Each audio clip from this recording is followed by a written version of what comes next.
Online. Can you guys hear me?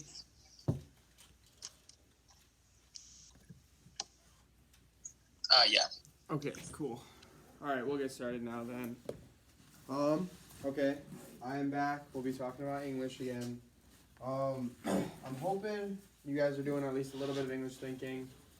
But overall, I just want to say in general, what we've like the practices we do in class together, I think we're doing like really, really well, like way better than I thought. So I think most of the time we're just going to continue to practice because there isn't really much I can say or like much more test stuff that I can really give you guys because you're doing a really good job with the practices and stuff. We're not missing much, not getting confused on a whole lot.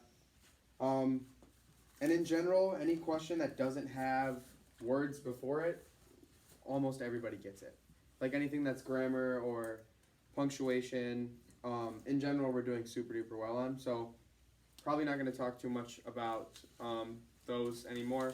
Obviously, if there are questions when we get them in examples, then we'll talk about them and we can figure those out. But in general, I think you guys are doing really well, so probably won't spend too much time there. I do quickly want to mention, and then we'll practice a little bit of these. There's 4 kinds of questions that you can have that have question stems before them, that don't just have an underlined portion and 4 different options.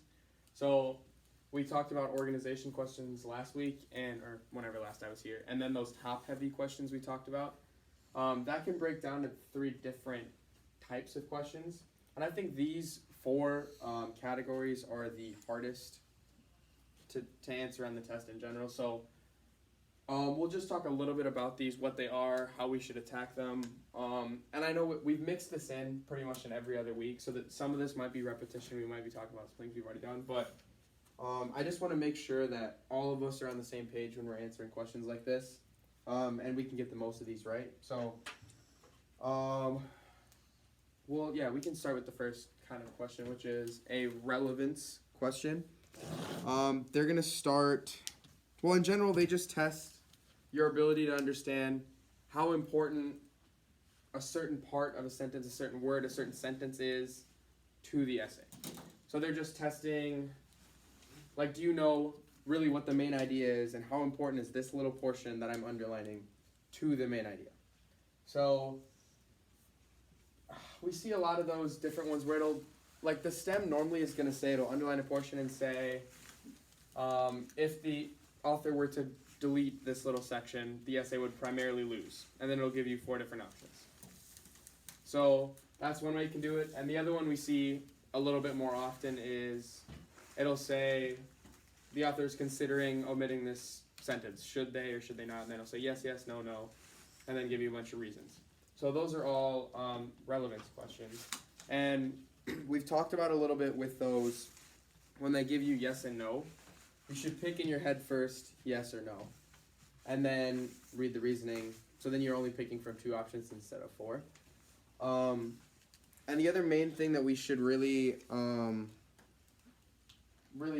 focus on with relevance questions is just that you stay completely locked in on the main idea of the essay. So a lot of times they're going to throw in like a little detail that really doesn't have much to do with the essay, but it might be really interesting and it might fit the paragraph, but it doesn't have much to do with the essay. So keep in mind, in general, the entire main idea of what you're reading when you're answering relevance questions. And we'll get to a couple of practices, and we'll point them out when we get throughout the day. The next type you can have is these meaning questions. Meaning is just going to have you identify, what the effect of changing something in the essay is. So it's like, if they were to remove this, let me make this clear. Last time, those relevance questions, those ones where they would omit something and asks you what it would lose, those are meaning questions, not relevance questions. But yeah, meaning questions normally stem with if the essay were to lose this word, if the author were to delete this word, what would the essay primarily lose? And it'll tell you. Or the other way around would be if the essay, or if the author were to add this sentence here, what effect would it have on the essay? And then it'll give you 4 different answer choices. And these were the ones I struggled with most when I was taking these tests, just because it's hard to point out exactly what it would lose. You know it's going to lose something or gain something, but it's hard to pinpoint exactly what that is. So when we do get to examples, we'll talk about strategies on how to answer those, because this one I think is the hardest one. And then you can also have these clarity questions. In general, these ones tend to be easier than the other three, but I mean, obviously sometimes they can be tricky. Clarity questions in general will ask you to pick the most concise form of something, or it'll give you the same meaning. It'll give you the same sentence in 4 different ways, but all the stems are flipped around. So maybe you'll have this clause and this clause flipped around, or stuff like that. So it's going to want you to pick the most concise and the most clear option. And the reason I say this one is the easiest is most of the time we can do this like naturally. We don't have to think about it too much. But sometimes it gets confusing if there's 2 different options that seem really right and that sound good coming out of your mouth. It's hard to pick which one technically is more correct. So that's why we'll spend just a little bit of time on these ones. We'll probably glance over most of those. And then organization, obviously, we talked about last week as well. Those ones are, or well, not last week, whenever I was last here. Organization questions are, they'll write a paragraph out of order and ask you to put the sentences in the right order. Or they'll even write the whole thing out of order and ask you to place the paragraphs in the right spots. Or it might say, sentence 2 is out of place. Where should it go? And you could say where it is now or 3 different options. So those ones, again, if you know what the main idea of either the essay or the paragraph is, they're not too tricky, but I know people do tend to spend, normally people don't get them wrong, but they just spend a lot of time, which sometimes can be detrimental to what you're doing on the test entirely, because, obviously you don't have all the time in the world, so we'll spend a little bit of time thinking about these ones as well when we go through. But for now, can everybody grab their ACT 36 book? This is where we'll do our first couple rounds of practicing.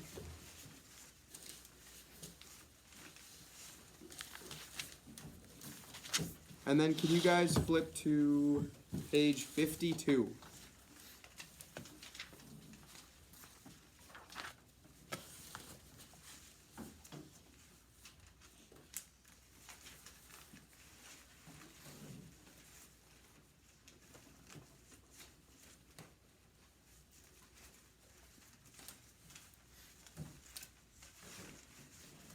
All right. Page 52, you said? 52, yep. Before we even get going on this, I want to make one more overarching point. This chapter that I'm taking this out of is called Thinking Like a Writer. That is a really important theme in ACT English because a lot of the times when we read and edit stuff like this, we want to read like we are readers, like we're being told something and like there's no mistakes. But you have to remember on the English section, you're an editor. You are a writer trying to fix another writer's mistakes. So remember, think through that mindset. Think like a writer, not like a reader. And constantly be looking for mistakes and things that could be better. So really think like an editor. I think that's a better word. Think like an editor of fixing different stuff there. So this set passage here, the sample passage, only has these kind of questions. Only these more challenging ones. And then I think we'll do probably 2 of these. And then I'll leave, I think there's 3 total. Or is there only 2? Okay, there's only 2, great. So we'll do probably both of these, and then we'll jump into just some natural, normal passages again. And then hopefully if these questions come up, we'll do a little bit better on them just because we have been practicing. So, yeah, let's go. I'll give you guys probably, 6 questions? Let's go 6 minutes. I'll give you guys 6 minutes. And if that turns out to be too much or too little, we'll adjust it. But we can start with 6 minutes. Can everybody find the page okay? Are you guys all good? You guys got it? Online people, you guys good? Found the page? Okay, I hope that means yes. I'll give you guys 6 minutes to do these ones, and then we'll talk about some different strategies with them and stuff after. All right, and go.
Alright, I gave you guys a little more than 6 minutes there. I know this one was kind of... These questions are really challenging in general. I mean, that's why I really like that this book has this, just because it only focuses on the challenging questions and doesn't really give, the ones that I know you guys know how to do. So, we'll go over the answers of these, and then we'll talk about some strategies on how to answer them and how we can improve our accuracy before the next passage. Number 1 was D. Number 2 was H. Number 3 was A. Number 4 was H. Number 5 was D. And number 6 was G. Okay, let's just start at question number 1. This is one of those meaning questions where pretty much it's asking you, adding this part of it does what? What does it do exactly? Like, what does it add? What's it really do? And what I did to answer this one, and normally what you should do when you have one of these meaning questions, is to literally back up like 2 sentences and read again, except include this part that they're asking you to add. Actually read it with that. So then when you read it with that part, you can kind of, it'll just give you a feel of what you're doing here. And then after that, a couple of these are pretty obvious. Would be the most entertaining part of our trip. I mean, we know that's not sadness or seriousness. And, in general, the reason it is anticipation is just because it's telling you this, would be the most entertaining part. So it's just something to look forward to, toward the middle or the end of the essay there that you can, you already have in your head. But yeah, I think the strategy with meaning questions is read with that part, in context, and then it should kind of be a little bit more clear what the answer was. That one still did require a little bit more thinking, but in general, I think that strategy works pretty well. We'll jump to number 2 now here. This one is, let me make sure, I think it is. I'm assuming it's a relevance question? Yeah, okay. So this is one of those relevance questions, and this passage had a lot of those. I think that's the one that we really should be focusing on. But the big thing here is it's asking, the last part of that question says purpose of the paragraph. That's the most important thing. You want to match the purpose of the paragraph. So I know we talked about last time a little bit when I was here, when we're reading, we want to read for the main idea and the tone and all that kind of stuff. So yeah, if you had been reading that first passage, for tone and what really the author's trying to convey, then in general this one isn't crazy, but I know it's a little bit difficult here. I think it's pretty clear F is not the correct answer. Did anybody pick F? No? Okay, cool. That's good. That's not really what the sentence is talking about. That's not really the focus of the, anything in the paragraph here. And it wants you to fit the purpose, so F, no. G, I don't think sentence 5 is a very good end to this paragraph. I don't think it wraps anything up. So that one I could see maybe, but I wouldn't be 100% sure. I wouldn't cross that out, but wouldn't pick it. H is the right answer, obviously. It gives you a very clear ending to the paragraph with settled into a relaxing afternoon trip. That's cool. That's conclusive. That tells you, okay, now we can go somewhere else. We can talk about something else.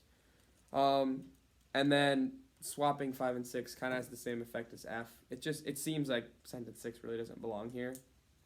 So I would go H there. I could see if you pick G, could be, but I think H is the more correct answer here. These ones, the strategy is really hard just because each one is extremely different. But the main thing is, if you're focusing on the main idea and the tone and everything that the author's really trying to get across to you, it should be helpful. And then obviously that other thing is, when you have a question like this, underline what it wants you to do, or what it exactly is looking for. So here I would underline purpose of this paragraph. matches purpose of this paragraph. So that's really what it wants you to fit into. So that's what you would underline on this one. But when you have relevance questions, continue to underline stuff in the question. It'll help you focus on what you need to. Let's go to question 3 here. This is organization, really.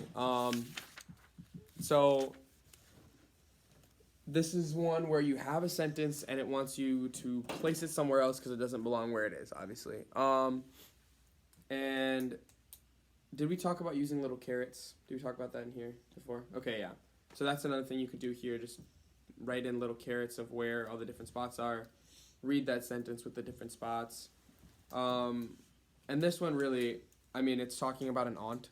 So there's only one place in the entire essay that really talks about an aunt at all. So that would be sentence 1 of the first paragraph. So this one shouldn't have been too crazy, but again, with the organization, you just want to read it in different spots, see where it fits, and then normally it falls into place pretty nicely.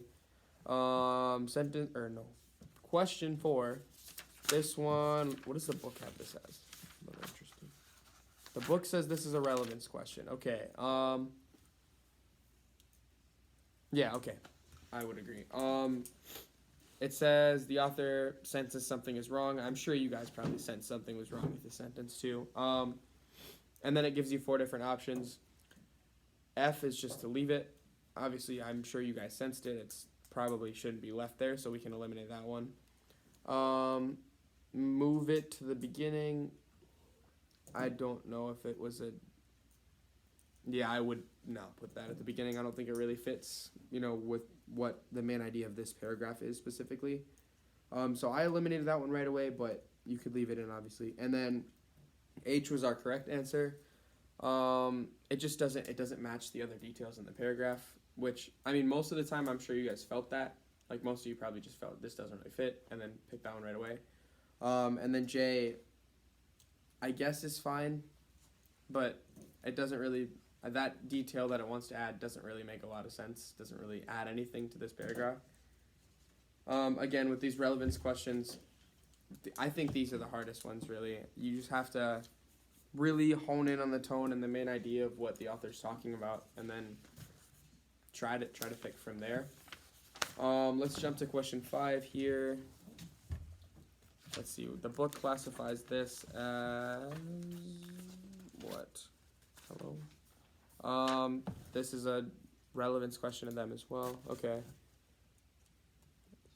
Okay, yeah. This one you should definitely underline. Describes the humor of the situation without criticizing the driver's actions. So that's what you're looking for. It doesn't really matter which sentence sounds best, which one you would pick. It just wants the one that follows those 2 things. So you want to pick the sentence that describes the humor and doesn't criticize the driver. So the first one, okay, A shows you that quite humorous. So it shows you, yeah, good. It fits one of them. But then at the end of that, how ridiculous it was that the driver hadn't seen it. That criticizes the driver, so we don't want that one. The truck was buried in the ditch. Well, I don't think that's very humorous, so we're not picking that one. The third one, again, it describes that humor, but it's kind of criticizing the driver. I don't know how the driver hadn't seen the big hole in the ground. That's kind of criticizing, so we're going to eliminate that one. And then D is our perfect in-between, where it's purely just poking at the humor and it's not really criticizing the driver at all. So that's the one we want to fit this specific thing that it wants. This is another big example of those top-heavy questions we talked about last time, that they give you a lot of stuff to follow, and all you have to do is focus on that stuff. So, yeah. And then number 6, adding a sentence. Is this they might qualify this as organization, but I wouldn't call it that. Yeah, they say organization. I think this is a little more relevance too, but hopefully you guys can tell where it ends here, like where it cuts off isn't exactly a good conclusion for the essay in general. It's kind of lacking a conclusion sentence. So F, kind of not good. And then H and J, I guess, are fine, but they don't really exactly I mean, H especially doesn't give you it might end a paragraph okay, but that doesn't end the essay properly. So I wouldn't pick H for sure. And then J, I guess it's fine. It clearly gives you an end of the paragraph. It gives you an end of the essay. But G and H, if you're picking between them, or sorry, no, G and J, excuse me. If you're picking between G and J, you definitely want G. J can be a little bit boring. And they both wrap up. They both give you like that concluding stuff. But G is definitely just a better choice. It gives you more, it really like restates the main ideas and stuff. Whereas J just it's kind of bland. You know, we enjoyed our trip and hope to have another one. Like, it sounds like extremely bland and boring, so you probably don't want that one. It doesn't really fit with the author's style and tone throughout the rest of the essay too. So, again, yeah, that's something you want to focus on. So, I mean, hopefully you guys did okay on this, but you can see these questions are really the challenging ones. These are going to take you more time than those other short ones we normally have. And these take a lot more thought and effort. So it's important we're stuck and thinking and practicing on these ones because, I mean, this is really what makes or breaks your score. Most of the time, those other questions, everybody gets right. And I'm sure you guys have been doing really well on them too. But these are the ones that really make a big difference. So it's important when you do get back to practicing just normal English passages, really hone in and try to be as accurate and as good as you can on these questions. Yeah, let's do that second sample passage as well. We'll go with a little more time. We'll go with like 8 minutes. If you guys finish before that, great, we'll stop. But if it takes all 8 minutes, that's okay. For anybody online that got lost, page 55, passage number 2. We'll go from question 7 to question 12, and then we'll talk about the answers after that. Okay, and go.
All right. That was about 7.5 minutes. I think this one might have been a little bit more challenging than the last one. There were some pretty tricky ones, so we'll go over the answers here quick, starting with number 7. Okay, number 7 was C. Number 8 was G. Number 9 was B. 10 was G. 11 was B. And 12, G. Okay, some of these answers, like, we're going to start with number 10. I think number 10 is kind of a ridiculous question, so don't really feel bad if you got this one wrong. This one, I think it's just kind of a bad question, but, that sentence, it's really hard to tell if you want to eliminate that or if you should leave it in. And then the explanation they give is that, in the book, it says you should know that travel brochures don't normally share the negatives of whatever they're talking about, which we don't really read travel brochures anymore. So, like, I don't know how people would know that in general. But the point is for you to consider it's being written for a brochure. Like, in general, you should, but people aren't normally going to know, like, that kind of general knowledge. So we'll kind of omit that question for now, but it wants you to consider really what context this essay is really being written in. So that's that. But we'll skip over that one really because I think it's kind of silly.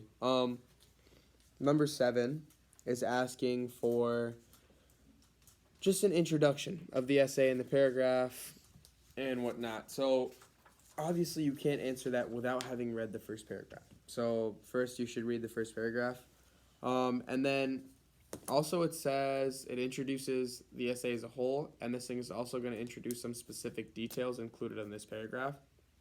So you want to look for the introduction that best does both of those things.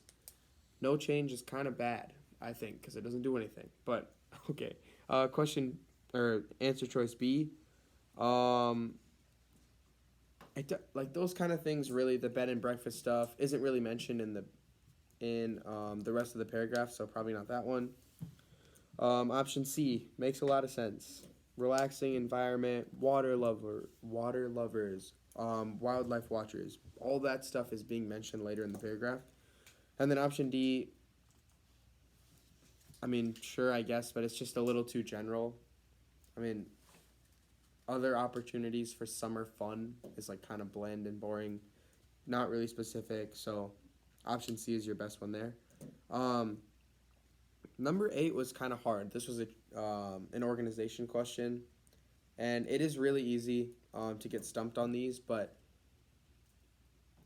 you could see here the first thing is obviously sentence 2 has to be before sentence 4, so that means you can eliminate H.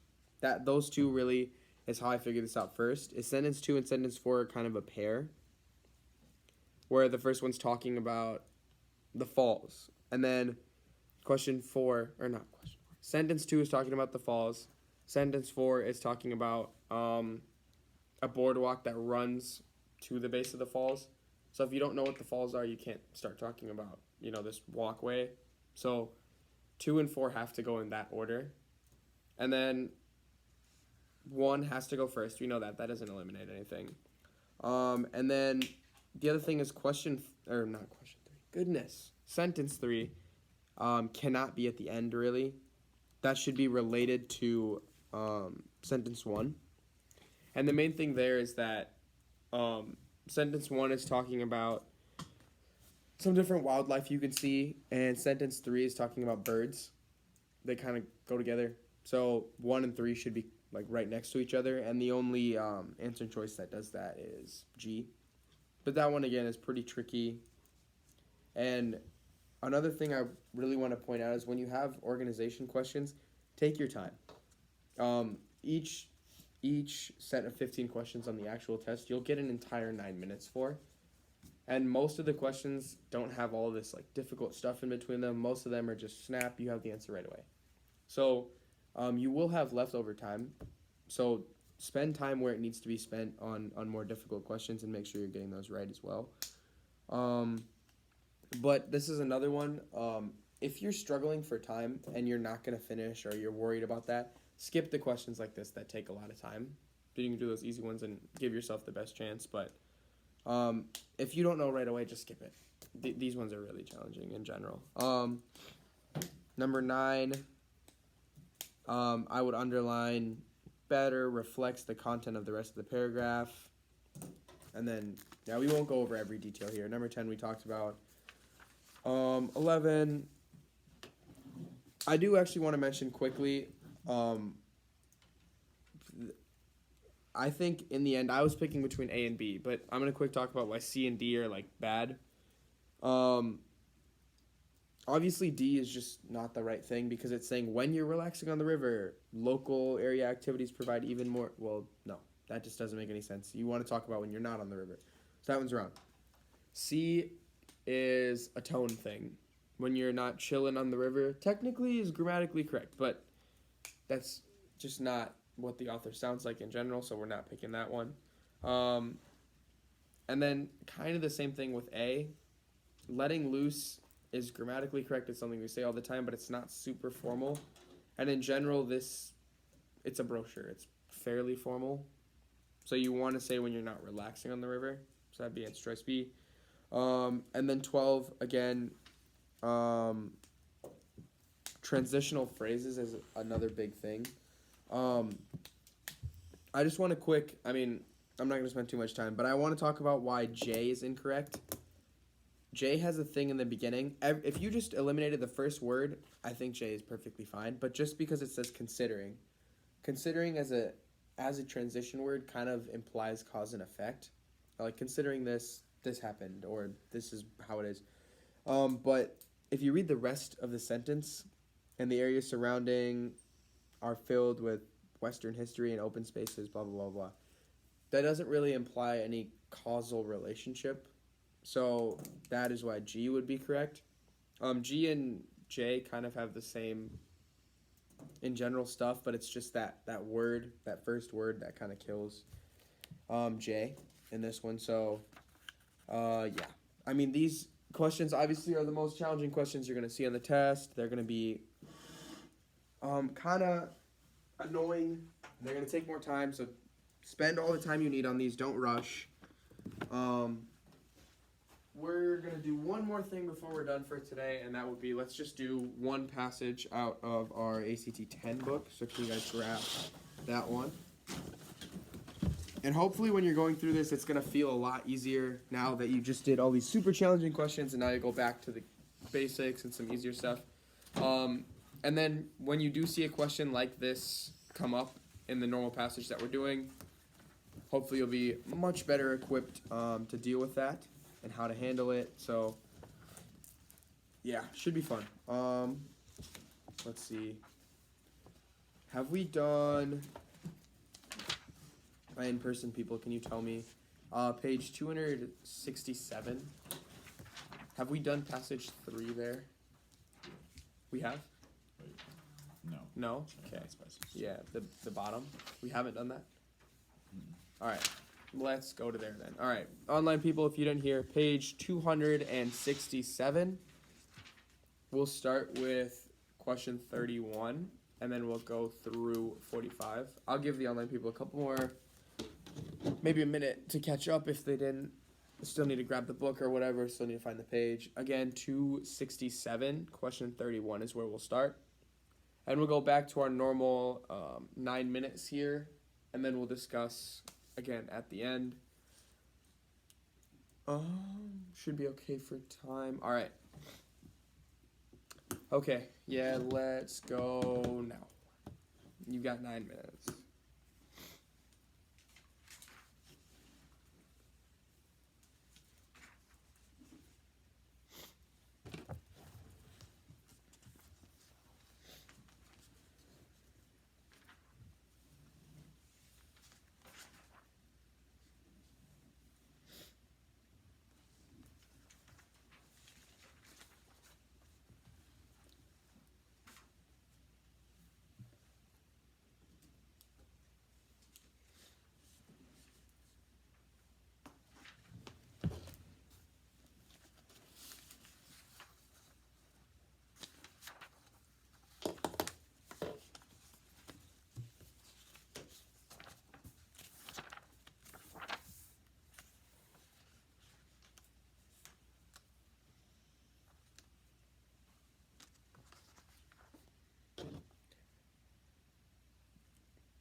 All right, and there was 9 minutes. Okay, we will quick go through our answers here, and then we might just about have enough time to talk about any questions if anybody has them. Okay, we'll start with 31. 31 was D. 32 F. 33A.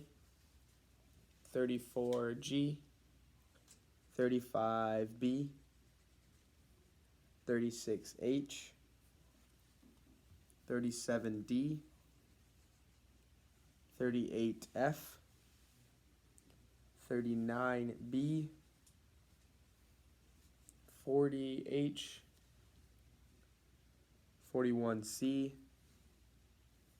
42 G. 43 A. 44 J. And 45 A. Okay, did you guys get all those? Sorry, I went a little quick there. Did you guys get them all? All right, online, are we good? Did you guys hear them?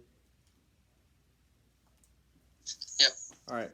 Does anybody have anything they want to talk about from this one?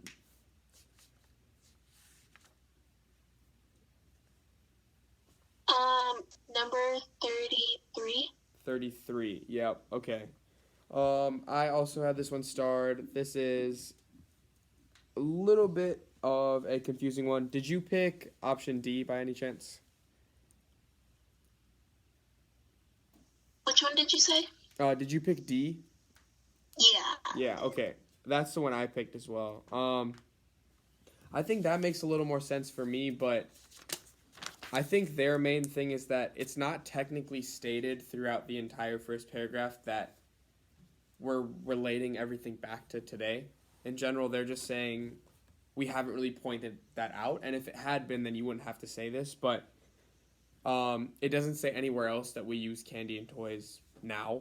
So if we were just to say candy and toys, I guess it's a little bit ambiguous to them, but I think this would be just fine if you'd put D. So I would be very, very surprised if you had a question like this on the actual test, because this one I can really see an argument for both sides. Like, I totally think this makes sense to be D, so I wouldn't feel too crazy about this one. I mean, I picked the same thing as you, but the book is saying technically we haven't stated that, so we need to, but I wouldn't worry about it. I don't think you'll see one like this on the test.